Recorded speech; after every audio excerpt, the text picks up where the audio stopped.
On my 18th birthday, my parents left me 4 words: stay out of sight, freak. 7 years later, a knock on my door revealed the truth they tried to bury. The note was only 4 words: stay out of sight, freak. It was taped to my bedroom mirror with clear tape, slightly crooked, like they were in a hurry. I remember staring at my own reflection behind those words. My face looked pale. My eyes looked confused.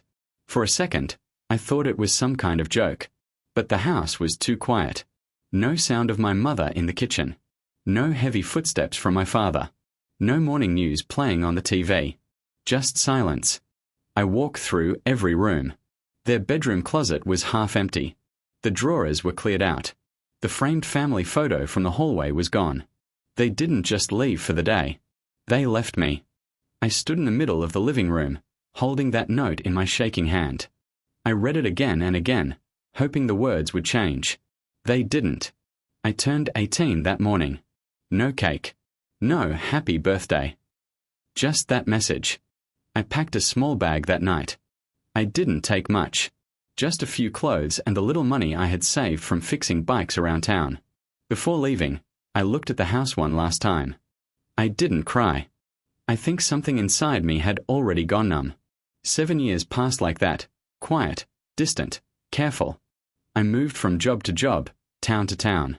I learned to keep my head down. Learned not to expect anyone to stay. But some places never leave your mind. That's how I found myself standing outside the same farmhouse where it all began.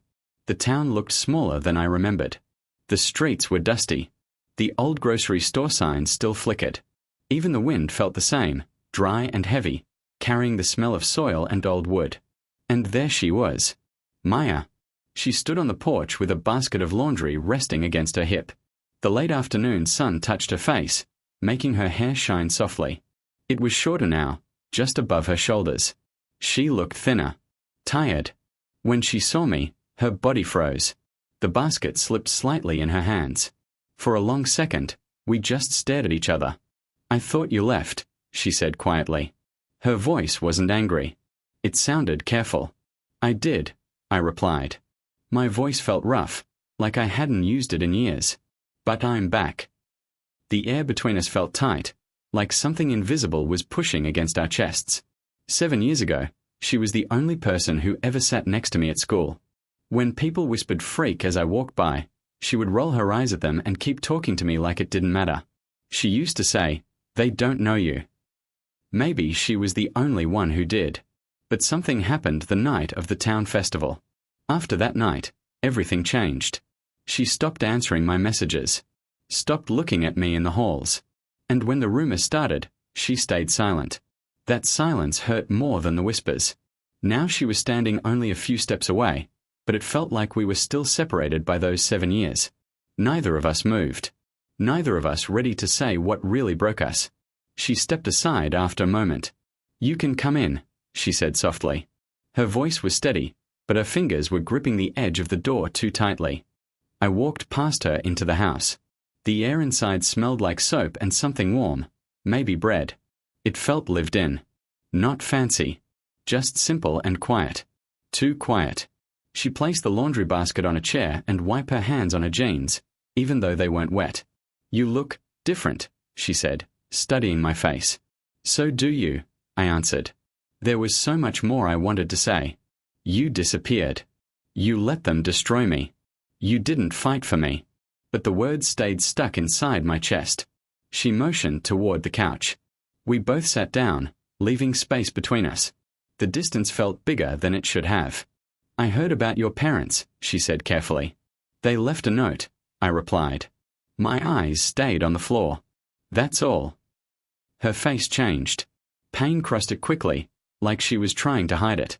"You didn't deserve that," she whispered. I let out a small breath that almost sounded like a laugh. "That's not what they thought." She didn't answer. She just looked down at her hands. Her thumbs kept rubbing against each other, over and over. That's when I noticed it. Under the coffee table, near the leg of the couch, was a small blue toy car. The paint was scratched, like it had been played with a lot. "You have a nephew visiting?" I asked, trying to sound casual. Her eyes moved quickly toward the hallway, then back to me. No, she said too fast. Just something I kept. Kept. The word stayed in my mind. Like she kept secrets. The silence between us started to feel heavy. It pulled at old memories I had tried to bury. The town festival. Music playing. Fireworks about to begin. Then the smoke. The old storage tent near the stage caught fire. Flames rose into the dark sky. People screamed and ran. Someone shouted my name. They saw him near there. By the next morning, everyone believed I had done it. Angry. Weird. Freak. It fit the story they already had about me. But I wasn't even near the tent. And she knew that. You were there that night, I said quietly. You saw where I was. Her jaw tightened. She didn't look at me. It wasn't that simple, she murmured. It could have been, I replied. You could have said one sentence. Just one. She finally looked at me then, and her eyes were full of something I couldn't understand. Guilt. Fear. Both. Before she could speak, a small sound came from down the hallway. A soft cough. My heart stopped for a second. Her whole body went stiff. It's nothing, she said quickly, standing up. Just the pipes. But the house was too still for that lie. I heard a tiny shuffle, like small feet moving across the floor. She walked toward the hallway but blocked my view with her body. Her hands were shaking now. And in that moment, I understood something without fully knowing it. The silence 7 years ago wasn't just betrayal. It was protection. And whatever she was hiding, it was still here. The knock came early the next morning. 3 firm hits against the cheap motel door. I hadn't slept much.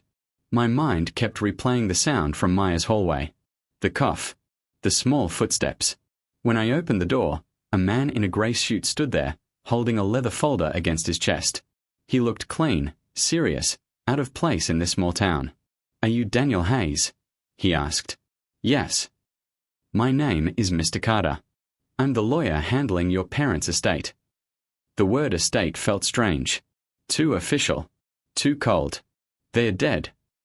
I asked. He nodded once. Car accident. 2 months ago. I didn't feel what I expected to feel. No tears. No anger. Just a hollow space inside me. They left you something, he continued. But before that, there are things you need to know. He stepped inside after I moved aside. He placed the folder on the small table and opened it carefully. 7 years ago, he said, your parents received information from the hospital about your birth records. My chest tightened. There was a mix-up. You were not their biological son. The room felt smaller. They panicked, he went on. They feared scandal. Questions. They wanted it handled quietly. Handled. I repeated. They were paid. A settlement agreement with another family involved in the mix-up. In exchange, they agreed to leave town and keep the situation silent. My hands were cold now. And the fire? I asked. He slid another document toward me. It was started by the mayor's son. There were witnesses. One of them was Maya. The name hit me hard. She gave a statement privately, he said. But her family was pressured. If she spoke publicly, the mayor threatened legal action. Your parents agreed to stay silent to avoid exposing the hospital error and the fire truth together. Everything connected slowly. They let me take the blame, I whispered. Yes. And Maya. She was protecting you. And someone else. He handed me a photograph. A small boy stood in front of a swing set. Dark hair. Sharp eyes. My eyes. The world seemed to stop. 7 years ago, the lawyer said gently, Maya informed your parents she was pregnant. They saw it as another problem. They offered financial support in exchange for silence. Silence again. After he left, I drove straight to her house. My hands gripped the steering wheel so tightly they hurt. She opened the door before I knocked. Her eyes were red, like she had been crying. You know, she said quietly. I nodded. Everything. Her shoulders dropped, like she was too tired to pretend anymore. They said if I fought them, she whispered, they would take him. They had money. Lawyers. Power. I was 18. I was scared. You let me believe you betrayed me. I let you hate me, she corrected softly, because hate was safer than the truth. The hallway light turned on behind her. A small boy stood there holding the same blue toy car. He looked at me with curious eyes. Careful eyes. He looked exactly like me. My heart broke and healed at the same time. That was the real revenge. Not shouting. Not anger. The truth. My parents ran from shame and lost their son. Maya lived 7 years carrying guilt alone. And I stood there, finally seeing what they tried to erase. I stepped inside slowly and knelt down in front of the boy. "Hi," I said gently. He held the car tighter but didn't step back. In that quiet moment, I understood something simple. They called me a freak, but they were the ones who were wrong.